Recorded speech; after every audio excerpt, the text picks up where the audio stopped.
Bonjour, dans cette vidéo, on va calculer l'intégrale de 0 à pi de sinus de t exponentielle de t dt. Et pour cela, on va utiliser l'intégration par partie. Mais avant d'effectuer le calcul, on va d'abord démontrer la formule de l'intégration par partie pour savoir comment ça marche.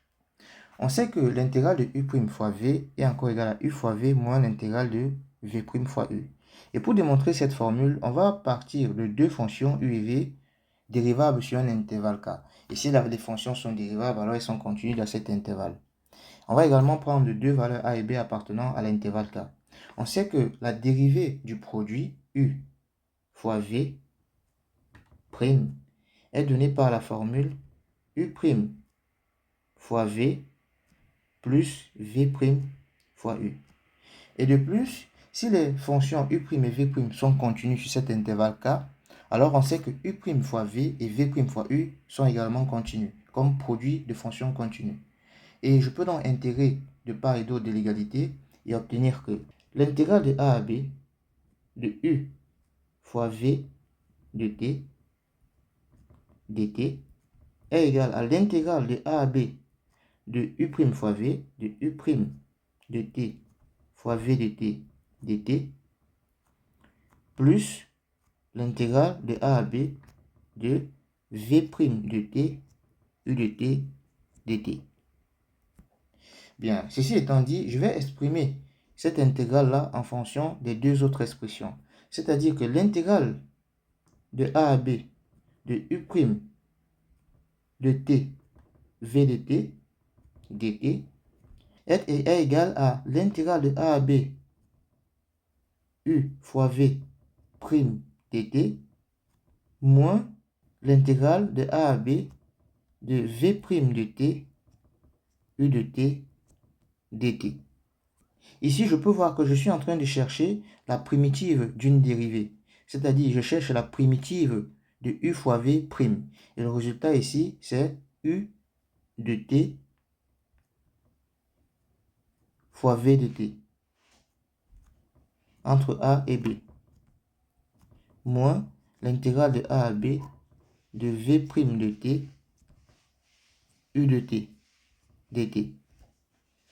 Ceci étant égal à intégrale de a à b u' de t v de t. Et on obtient donc la formule de l'intégration par partie qui stipule que si je veux l'intégrale d'un produit de fonction u' fois v, ceci est égal à u fois v moins l'intégrale de v' fois u. Ceci étant dit, on va donc appliquer cette formule de l'intégration par partie pour pouvoir déterminer la primitive de la fonction sinus de t exponentielle de t. Pour cela, je dois voir ce produit de fonction comme étant le produit de deux fonctions u' fois v. Donc, je vais identifier qui sera mon u' et qui sera mon v. Posons donc v de t est égal à sinus de t. Ceci étant dit, j'ai v' de t qui est égal à la dérivée de sinus de t qui est égal à cosinus de t. Et je vais appeler u' de t ma fonction exponentielle de t. Et je vois que u de t est égal à exponentielle de t. Donc, la question de départ se résume donc à l'intégrale de 0 à pi de sinus de t qui est égal à v de t multiplié par exponentielle de t qui est égal à mon u' de t. Et dans ce cas, je peux donc appliquer la formule de l'intégration par partie qui me permet de dire que cette intégrale définie entre 0 et pi est égale à u fois v moins l'intégrale de v' fois u. Donc, l'intégrale de 0 à pi de sinus de t exponentielle de t dt est égale à u fois v, c'est-à-dire sinus de t exponentielle de t. Sinus de t exponentielle de t entre 0 et pi. Moins l'intégrale de v' fois u, c'est-à-dire exponentielle de t cosinus de t dt. Bien. Je peux voir que pour pouvoir donc donner le résultat final, j'ai besoin de déterminer l'intégrale entre 0 et pi de exponentielle de t cosinus de t dt.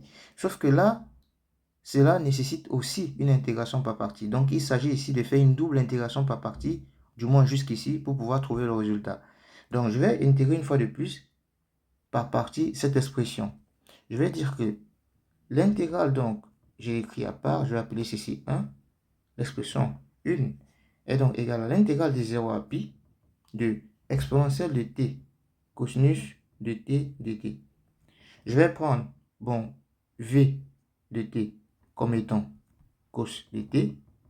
Je sais que v' de t est égal à moins sinus de t. Je vais prendre u' de t est égal à exponentielle de t. Et donc, u de t est égal à exponentielle de t. En appliquant donc une seconde fois l'intégration par partie sur l'intégrale 0 à pi exponentielle de t cos t, j'obtiens que ceci est égal à u fois v, c'est-à-dire exponentielle de t cosinus de t entre 0 et pi, moins l'intégrale de v' fois u, c'est-à-dire exponentielle de t fois moins sinus de t. Le moins fois moins devient plus ici. J'obtiens donc sinus de t exponentielle de t entre 0 et pi dt. Je peux observer que cette intégrale-là, 0 à pi sinus de t exponentielle de t dt, c'est exactement l'intégrale de départ. Exponentielle de t fois sinus de t entre 0 et pi. Donc, je vais donc réécrire toutes les expressions en disant que l'intégrale de 0 à pi de sinus de t exponentielle de t dt est égale, on a dit ici sinus de t exponentielle de t entre 0 et pi, donc ceci, sinus de t exponentielle de t entre 0 et pi, moins cette intégrale-là. Sauf que cette intégrale-là est égale à exponentielle de t cos t entre 0 et pi, donc moins exponentielle de t cosinus de t entre 0 et pi, moins l'intégrale de 0 pi sinus de t exponentielle de t dt. Et j'obtiens que 2 fois l'intégrale de 0 à pi de sinus de t exponentielle de t dt est égal à exponentielle de t facteur de sinus de t moins cosinus de t entre 0 et pi. J'obtiens le résultat final qui dit que l'intégrale donc de 0 à pi de sinus de t exponentielle de t dt est égal à 1 demi de l'exponentielle de t facteur de sinus de t moins cosinus de t entre 0 et pi. Et par définition, on sait que l'intégrale de a à b de f de x dx est égale à f de b moins f de a.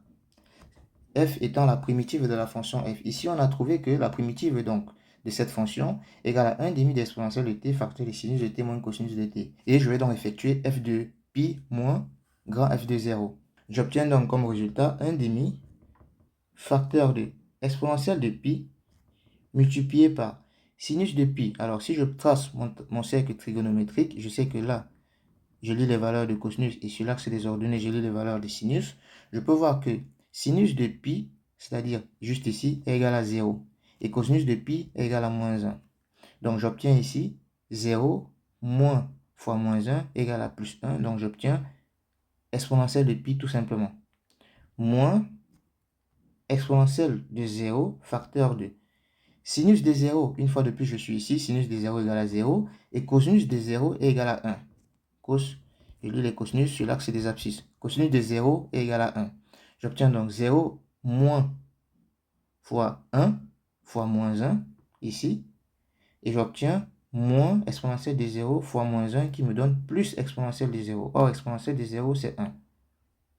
Donc, le résultat final, c'est l'intégrale de 0 à pi de sinus de t exponentielle de t dt est égal à 1 demi de exponentielle de pi plus 1. Et voilà, donc en utilisant une double intégration par partie et en observant qu'on retombe sur l'expression de départ, on obtient donc le résultat final 1 demi de exponentielle de pi plus 1. Voilà ce que j'avais à dire dans cette vidéo. J'espère que les explications étaient assez claires. N'hésite pas à me lâcher un gros pouce bleu pour me signifier que tu as aimé la vidéo. Et si tu es nouveau sur la chaîne, abonne-toi pour ne rien rater. On se donne rendez-vous au prochain exercice. Ciao.